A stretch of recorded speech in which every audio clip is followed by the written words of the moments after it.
Ön topsırma boyunca 9. topsırma. 9. topsırmada metindeki söyleminin sonuna koyulan tanış belgilerini anlatıp koyulu sebebini düşündür. Yani ki 9. topsırma boyunca şuradan da cevap vereyim. Al Kavsar Künler. 9. topsırma. Metinde ötür ve söylemler arasında ve altı sözün arasında koyulgan tırnaklar tör sözler alıngan. Sırak belgisi sıralı söylemlerde koyulgan. Al rek belgisi kognitçe oyun ayaktалмағаннан кейін және бастауыш пен баяндауыштың арасында қойылған. Жақсы. Тағы да толықтырамыз ба? Әлде бәріміз осылай жазып келдік па? Қанекей Ажан, не Нүктенің қойылу себебі ол хабарлы сөйлем болғандықтан. Ал сұрақ белгісі ол сөйлемнің сұрауы болған белгілі. Лек белгісі болса сөйлемнің таңданыспен аталған.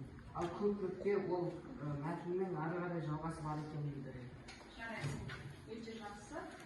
Ендеше балалар, уақыт сөз бай, келесі тапсырмаға назар аударайық. 10-шы тапсырмада мәтіндегі жалғау түрлерін ажыратып, олардың сөйлемдегі қызметін айт. Үй тапсырмасы бойынша Қанекей Райымбек бірінші топтан жүру соңғысы.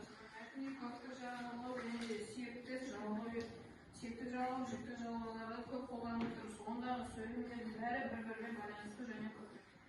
Жақсы, мәтінде көптік, септік, жүктік жалғаулар бар дейді.